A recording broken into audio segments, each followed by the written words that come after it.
go to Brazil, you have one culture. You go to Colombia, it's a completely different culture. You go to Argentina, it's completely culture and regulations.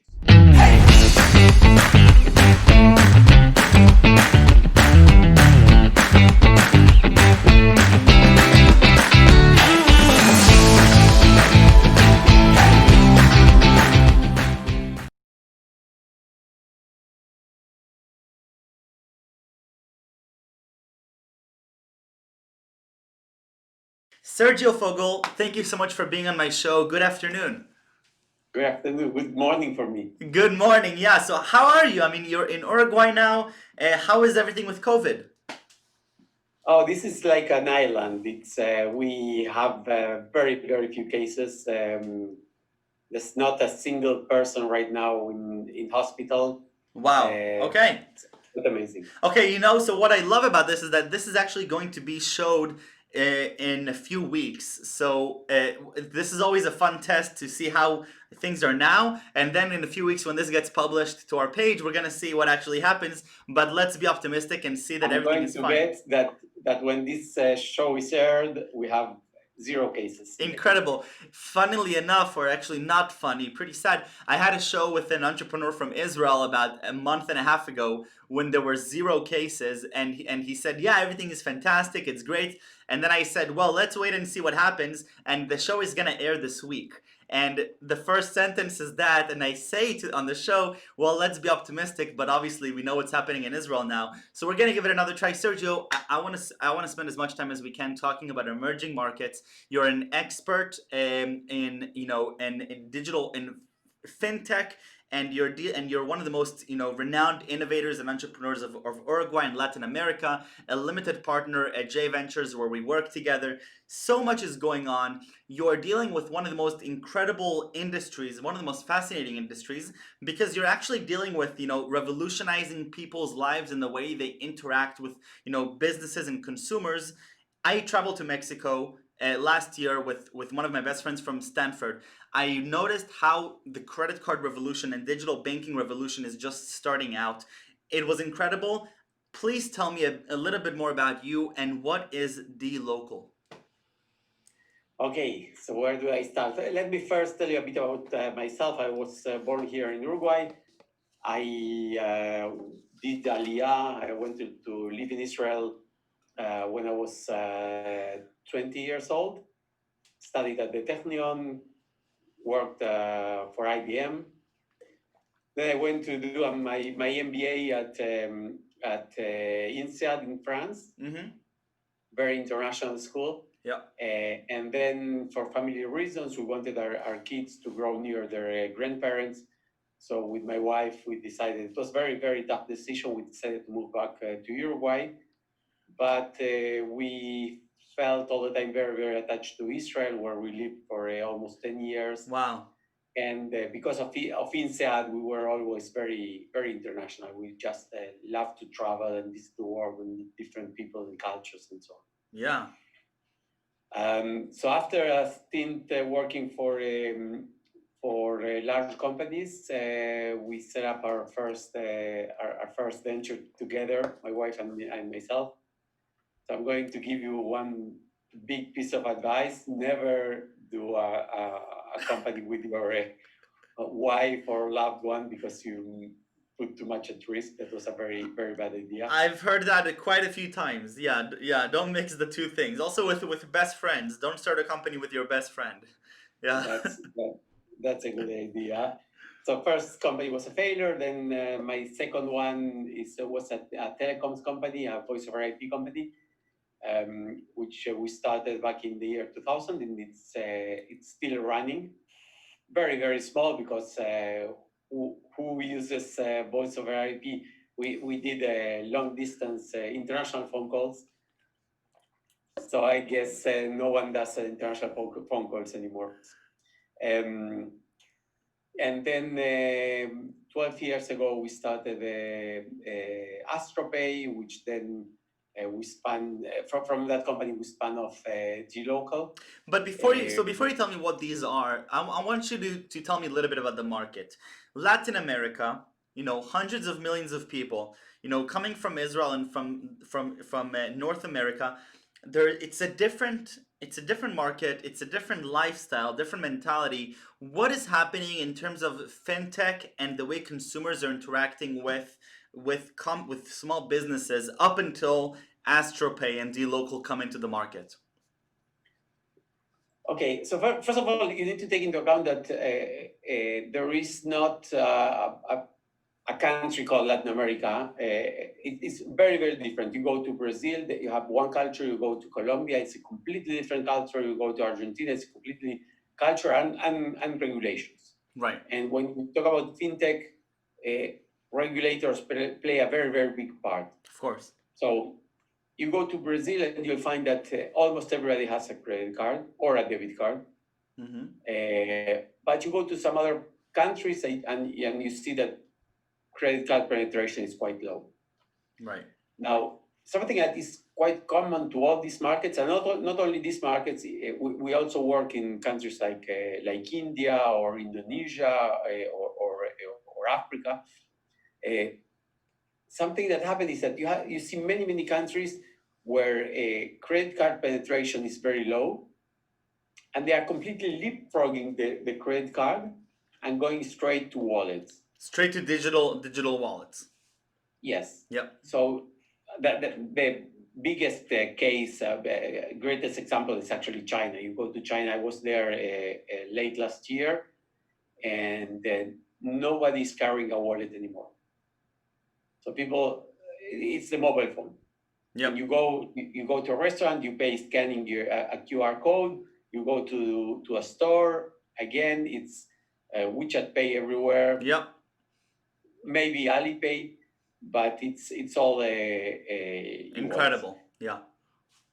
Now, the pain that we come to solve is that all these people with this, actually, all of those countries, they have some preferred payment method because everybody is paying, and in many cases, people are going out of are walking away from cash. Yep. So in some places, people pay scanning a QR code. In some places, they give a debit card, a credit card. In many cases, it's a credit card, but it's not Visa or MasterCard branded.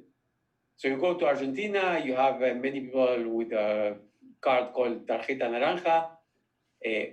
You go to Mexico and people pay with cash. They like to go to OXXO and pay with cash. You go to India, you have all these e-wallets. Now, it's all good for the consumers because the local businesses accept those payment methods.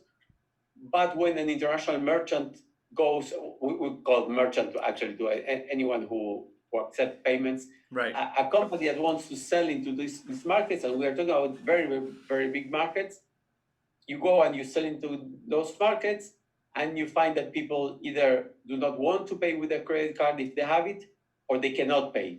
So let's give the classic example. You have a ride-sharing service who wants to penetrate into a market, let's say into a country in Latin America that there is a very low penetration of credit cards or something of that sort, and all of a sudden they're stuck because they don't have they are used to getting payments through your credit card, and if the country doesn't have credit card, then it doesn't matter that you have the drivers and the cars because you can't accept the payments. And then here you are coming in and you're saying, okay, let's think of a creative way to bridge this gap between the local and the international. Exactly, you nailed it right in the middle. So that was a great example. When Uber came, it was the first ride-sharing company to come to the region. They came and they saw that most people couldn't pay. Right. So many people went to the bank and got their first credit card. Many of them got debit cards. But then what you find is that debit cards in most of these places are not enabled for e-commerce. Huh. So then we came in, and what we did was we enabled Uber both to accept payments from the riders, and but also pay the drivers, right? Also pay the drivers, yes, and also accept payments from the drivers, because what happened was that at one point they said, okay, let's allow the drivers to accept cash payments. Okay. So I think the very first place where they tried it was, I may be wrong, but I think it was Peru. Wow. In Peru, you could pay the driver in cash, but then at the end of the week, the payment was reversed. Instead of paying the driver, you needed to collect the commission from the driver. Incredible how similar services have to make these adaptations for the local culture norms that they have, because here in imagining in California, going into an Uber and trying to pay them in cash, it's unheard of. What happened was that the moment they started accepting cash, the sales, or actually the rise, went through the roof. Of Actually, course. people started, and sometimes in many cases it's a very big differentiator. You want to accept more payment methods, so it's a competitive advantage against your competitors. But how does dLocal actually make that adjustment? How do you mitigate between the two sides? So let's say you go to Peru or Uruguay or some other country, and Uber wants to come in, low credit card penetration. How do you deal with that? Okay, first of all, we are integrated today with over 300 different payment methods. Wow. And I didn't know there were so many. Sorry? I didn't know there were so many payment methods. More. There are more. There are even more.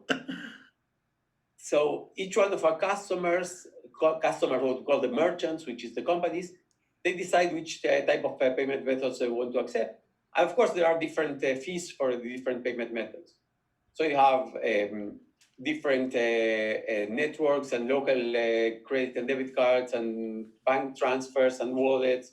There are literally thousands. So when they go into a market, we work together. We have a team of what we call technical account managers that are engineers that work together with the customer, and we decide what is the best integration to use, what is the best payment method for each particular customer. For instance, if you are a Netflix, it's a subscription model. Right. So you want a payment method that you can pull money from the account. You don't want the person to have to go and pay with cash. Or maybe you do want, but if you want the customer to pay in cash, maybe you want to charge them every 3 months instead of every month. Right. You need to fine tune that, and it's very important that we actually know each one of those markets. We have people on the ground in each one of the countries that we serve. So how many? You're saying you have people on the ground in each of these countries. So how many people are involved with dLocal right now? We're around 280 people now. Wow. Going very fast. We'll be over 500 by next year. By next year? Yes. That's incredible. Okay, and you're okay. So now the given question is, what is it like to run such a fast growing company at emerging markets? I mean, it's during COVID, most people are firing. You're doubling your size within a year.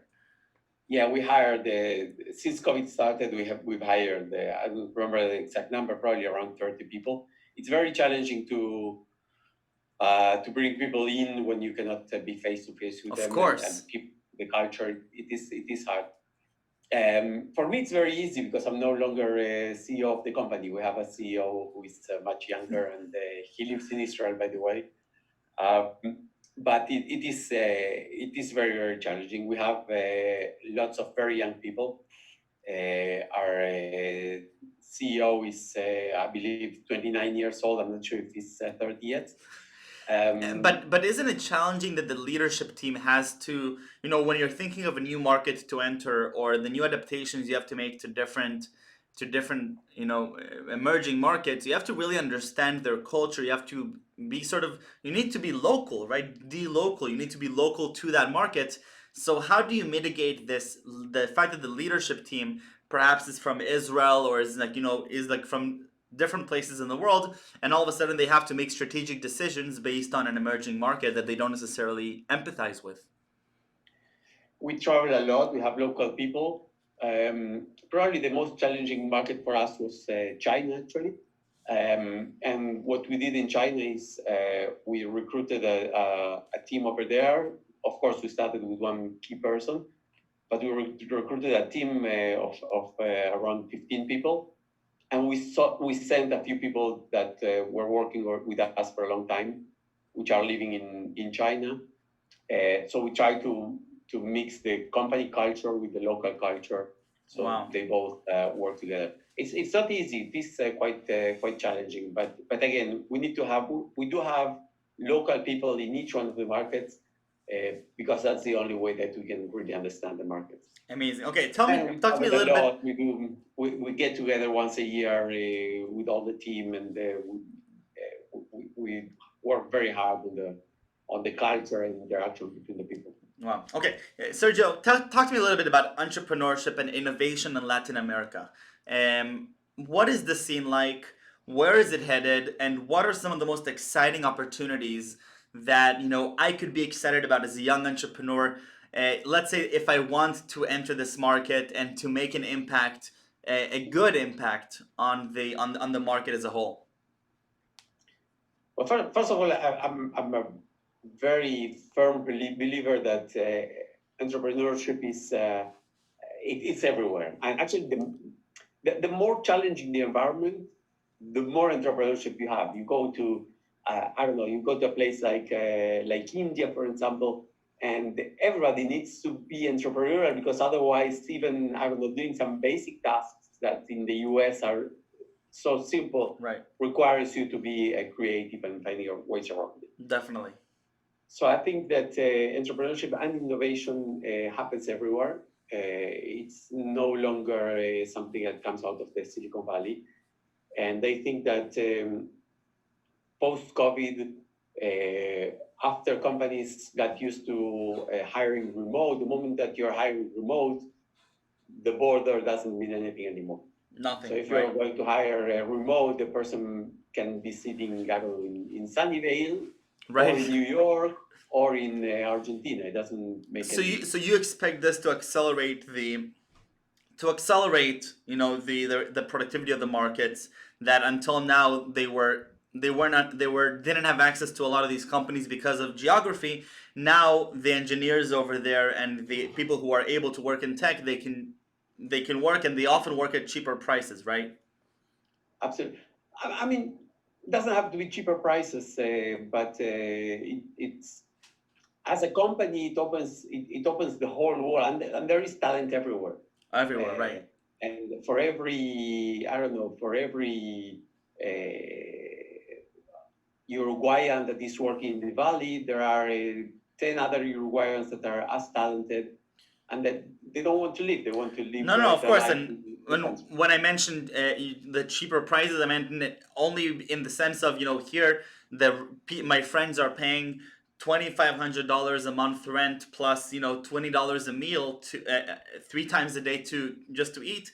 You go around the world to any place, it's not the same prices. So in order to have a similar lifestyle, you don't need to get an entrance salary of 130 140K as an engineer. Of course, yeah. Right. So back to your question, there are many exciting things happening in Latin America. Fintech is one of them. Banks here are very old-fashioned, very inefficient. So in all the different areas of fintech, there are many things going on in payments, in lending, in insurance, you name it. There are things happening. Again, as I said before, in fintech in particular, regulators are very key player in that ecosystem. So, and they are starting to see that at the end of the day, they need to provide consumers with more options. Being careful, of course, because you want to make sure that there is no money laundering or anything bad going on. So that's one area. Everything cross-border is super exciting. I am an investor in a cross-border e-commerce company, and with COVID, sales are going through the roof. It's amazing what's going on in that market. There are Wonderful. many companies that are doing software development and testing for abroad. Sorry about that. No problem. What else? Prop tech, there's a lot going on. Essentially, you have many companies that are clones of US or European I've seen that companies. as a trend that a lot of US, a lot of these emerging markets, they're looking at the successful innovations of the US and they're making a local adaptation of them into their country. But Sergio, before we leave, I want to thank you again for your time. 20 minutes always go by so quickly, and I always learn so much from these incredible conversations. But I have to ask the most important question, which is 3 words that you would use to describe yourself. I would say I'm very curious. I'm international and an entrepreneur. I love it. Curious international entrepreneur Sergio. Thank you very much for the inspiration. Thank you for everything that you've taught me. And good luck with COVID. And I hope that it will continue to be 0 cases. Also, when this is published. I really hope so. Really hope so. Take care. Thank you very much for your time. Bye bye. Bye.